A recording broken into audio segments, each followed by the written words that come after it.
Hi, good afternoon, everybody. My name is Beverly Kenworthy. I'm the Deputy Regional Director for Southern California High-Speed Rail Authority. And I'll tell you a little bit more about that as we go through our slides. I am joined by my colleagues from Sacramento who graciously agreed to join me today. Meg Cederoth, she's our Vice President of Planning and Sustainability, and Alice Rodriguez is who are Vice President of External Affairs. Did I get that right? Close. Okay. Well, they're both amazing. I think you're going to learn a lot from them.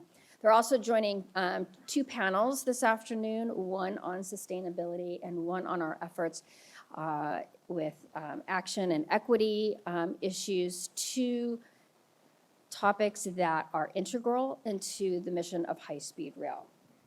So let's get started. We're going to do a high-level overview. All right. This is connecting California, San Francisco to Los Angeles, Anaheim.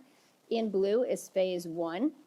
Phase 2 is in yellow, and that will start after phase 1 is completed. Let's see, it's 494 miles. It's a lot. And the maximum speed or traveling speed would be 220 miles per hour. The circles that you see on the map are stations, and given the parameters of Prop 1A, which was the voter initiative that created high-speed rail, we are limited in the number of stations we have. So we'd like to think about this as a very regional project, similar to what you would get for when you went to an airport to get from one place to another in a shorter amount of time. So what's really exciting right now is Central Valley. We are under construction, with 119 miles, right there in the yellow. And we have 52 miles under advanced design. But even though that we're doing that in the Central Valley, we're also working to finish clearing up, environmentally clear the full segment. And once our segments are cleared, that's when we can begin the process of advanced design. So clearing those hurdles is really, really important. So as we said, 422 miles already environmentally cleared. That's a really big deal if you understand California and the CEQA issues. So we've been working really hard in the past few years under our current CEO to get that done. And we also have invested in state-wide bookend projects, one in San Francisco, working on partnering with Caltrain on the electrification. And also, I'll mention a few later on in Los Angeles. And we're under station design for 4 Central Valley stations. Central Valley, this is the part we're really excited about because you can see it if you're ever in Central Valley and you see these huge structures and viaducts going up. That's us. And we are in 30% station design for the stations. And we are looking at initial operations between 2030 and 2033. Our board just approved our train procurement package. So we are starting to get bids on, who's going to be designing our trains for us and our tracks.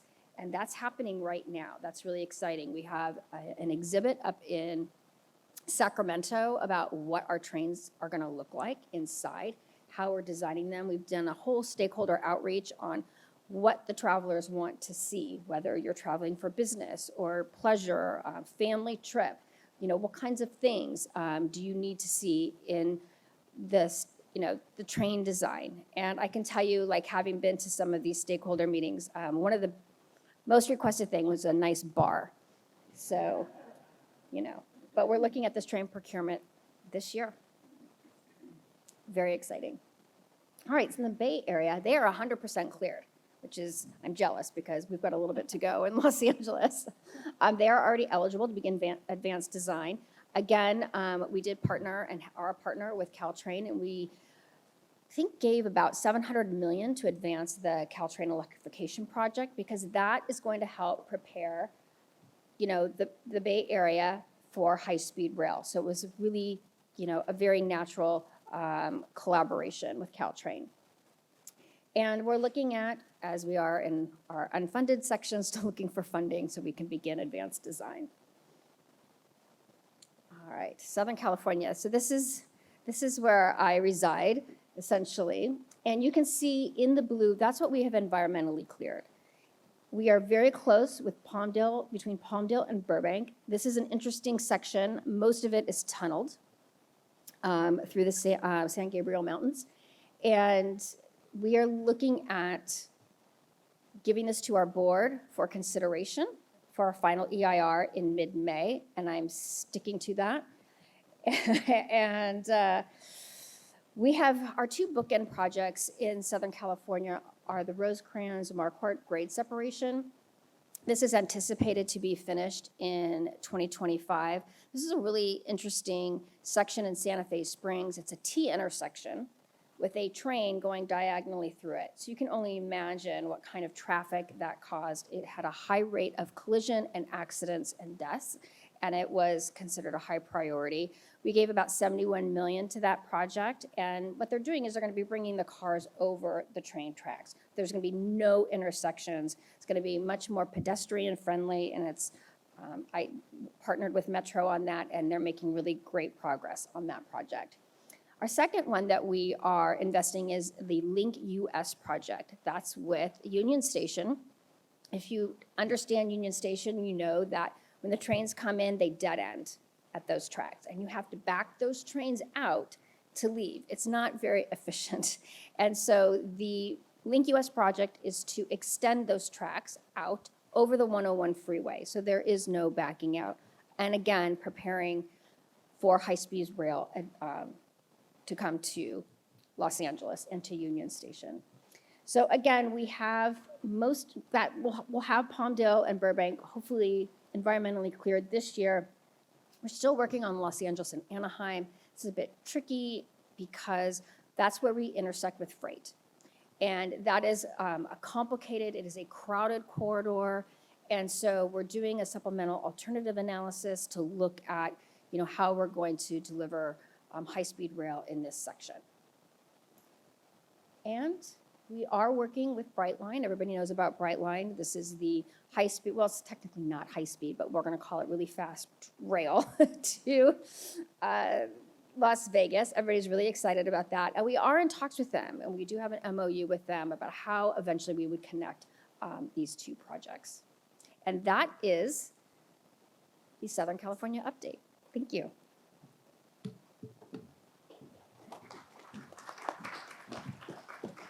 Hi there, I'm Alice Rodriguez. I'm the Deputy Director of External Affairs for the Authority. Yeah. Or Vice President, that works too. I don't mind, I'll take a promotion. I was curious before I dive in, I'm gonna talk a little bit more about what's happening kind of on the ground in the Central Valley. How many of you are familiar with that or have seen what's happening there in Fresno area or in the Central Valley? Have some of you seen it? I had a conversation with a young man a second ago. He said he's seen that when he saw the videos that I'm gonna show here. So it really is happening. That's one of the questions we get quite often.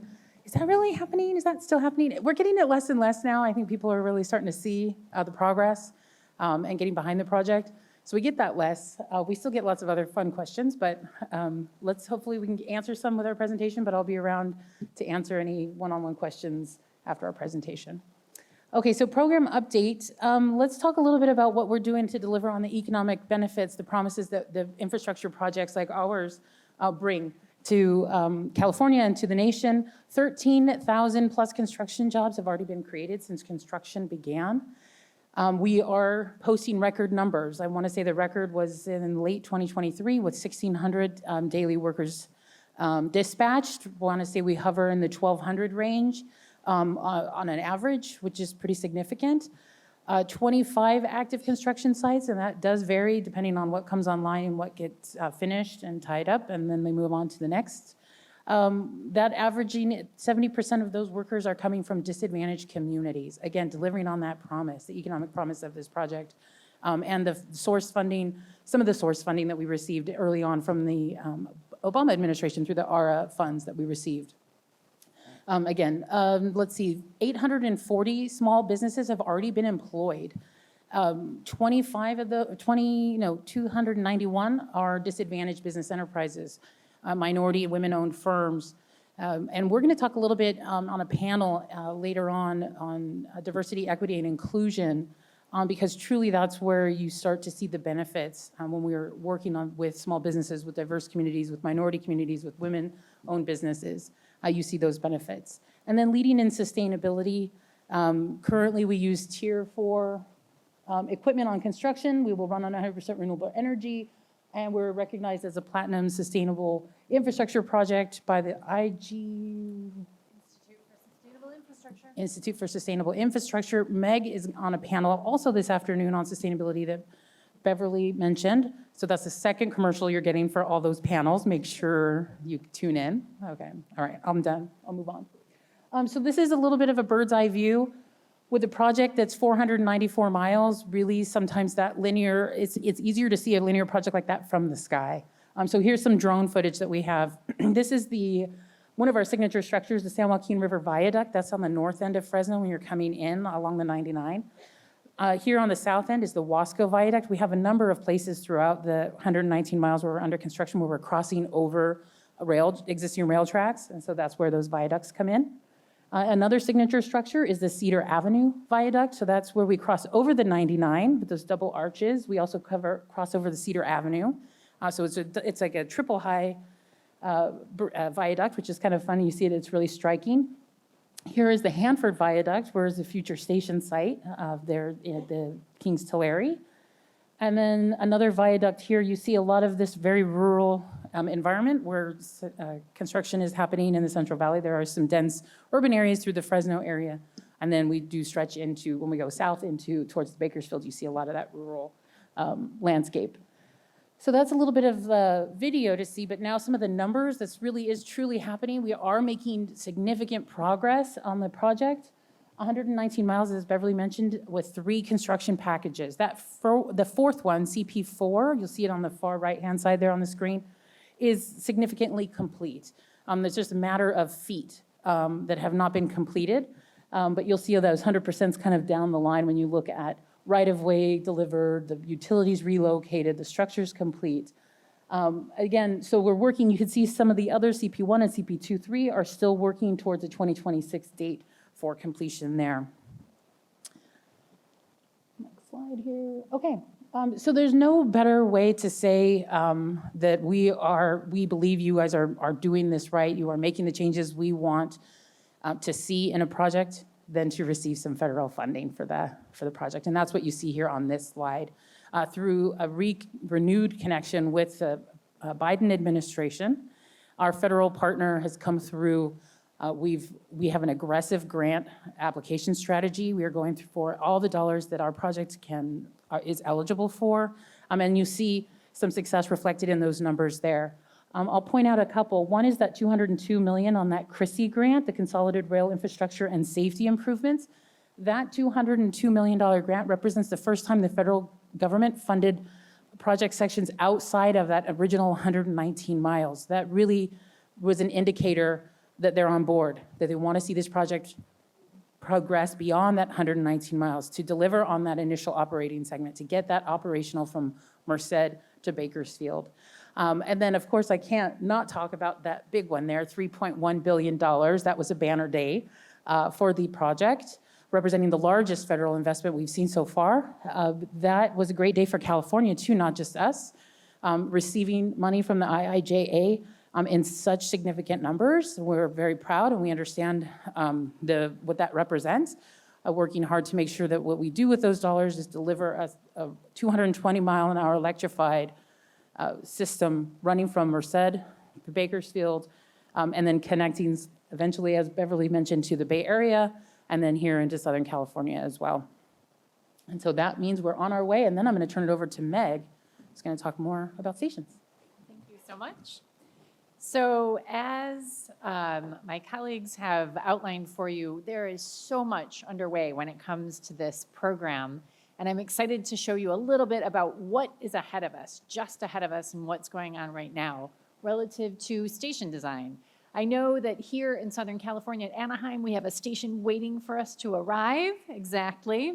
And in Northern California at the Salesforce Transit Center, there is a box where we can put our trains one day.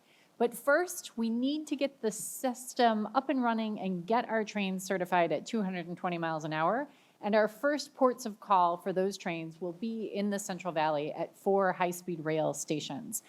This is a good overview of the canopy that we envisioned that will be the same for each of our 4 stations. This is really going to be an iconic piece of architecture for these cities so that you know when you're in Fresno or Bakersfield or Merced or in Hanford or Visalia, when you see this canopy, you know you can go get on an incredibly fast train and make your way throughout the state. That viaduct is also important in that it's what we're going to use to provide the ceiling and the walls for our station components. We're really trying to take a building block approach to these stations because the first segment is going to be Merced to Bakersfield. It's a really robust corridor for ridership and population. But as we then advance into the rich heartland here in Southern California and get to the Bay Area, as the system expands, we'll want to be able to expand our stations to accommodate that. I'm just going to walk through very quickly these bits of imagery when it comes to the 4 stations that we're building. This is Merced. I know the architects are very interested in taking some of the cues from the local architecture, including oh gosh, something happened to that PDF. Anyhow, including anyone who has been to Yosemite Valley, you'll recognize that signature stonework. But what these stations are meant to do, and you can see it in Merced as well as here in Fresno, is start to allow the station to interact well with the surrounding environment and the urban context so that these stations aren't just a great place to get on a train, but also help catalyze development around them. Kings Tulare is, of course, more of a regional station and serving those 2 counties of Tulare and Kings. And then the end of the first operating segment, that 171 miles that we've been directed to focus on as the first operating segment, is the city of Bakersfield. From Bakersfield, you can jump on a bus like you do today and head into Los Angeles. And your train trip will be on train sets we are currently in procurement on. Last week, our board approved the release of a train set RFP. We have 2 bidders who will be building these train sets for us. And these will be train sets that are capable of running 220 miles per hour and will be tested to speeds of more than 240 miles. So that means here in California, we are going to have train sets and a system and stations that really do signify the best in class when it comes to high-speed rail. And we're very excited, as you can tell, to then continue that work into Southern California. I think everyone in the room is pretty keenly interested in what we have ahead of us as a high-speed rail program. And Alice did a great job outlining the funding that's become available to us. And the recent award of that $3.1 billion makes a considerable difference when it comes to implementing an operating railroad.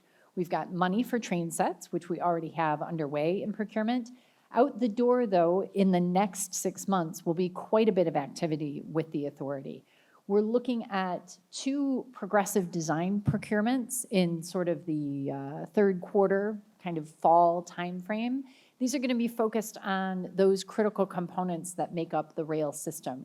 We've divided it into 2 segments, one focused on traction power, our battery and solar and train power supply side, and then another focused on more of the communications and SCADA and other equipment. So those progressive design build procurements are coming up in the fall. And then just after that, we're going to be looking to procure a CMGC type contract in order to then deliver the work that we have underway.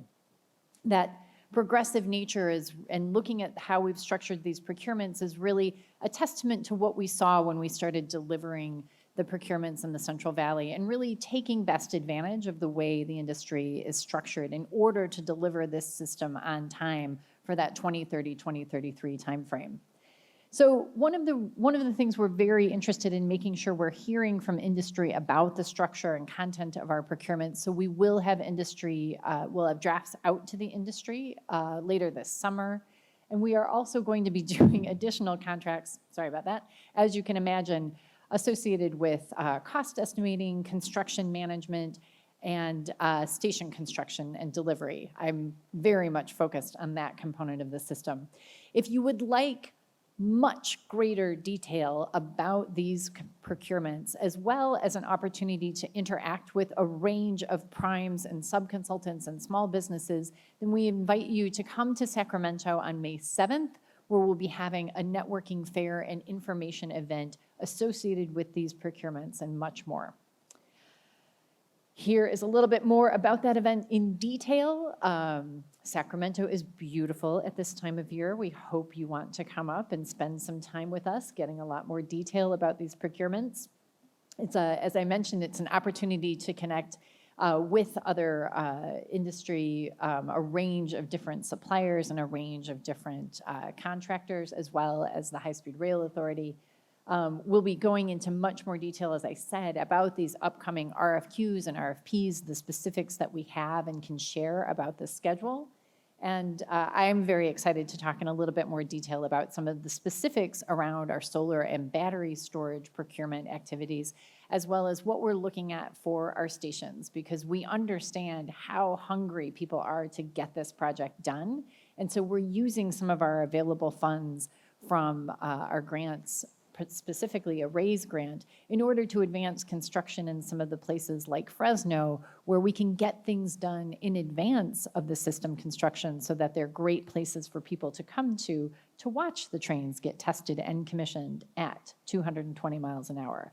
So we would love for all of you to be connected to the project, to follow us on social media, to promote really good information about the project. First and foremost, it isn't dead, and it's moving now faster than it ever has before. Thank you so much for your time this afternoon, and we're around. So.